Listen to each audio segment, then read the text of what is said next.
Hola, soy Celia Viadacaso, directora de la película La calle del agua,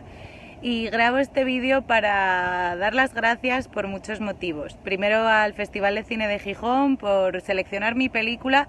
y por esta 58 edición, que ha sido una edición bastante complicada y que requiere muchísimo trabajo,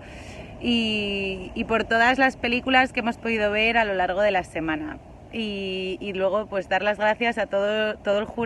los jurados que me han otorgado distintos premios, que esta es la parte como más difícil de los festivales, ¿no? El tener que competir entre películas que son tan diferentes y valorar, que a veces me parece que no tiene mucho sentido, pero estoy muy contenta y de verdad me llena de orgullo que me hayan concedido el premio a Mejor Dirección en la sección Tierres en Trance, el premio a Mejor Guión de Cine Español, el premio a Mejor Largometraje Asturiano y el premio del DCP Deluxe. Son todos unos premios increíbles, estoy de verdad, muchísimas gracias, me encantaría poder celebrarlo y ojalá podamos volver pronto a los cines, que son necesarios, y que nos encontremos pronto. Mientras tanto, pues nada, un beso desde aquí y de verdad, muchísimas gracias.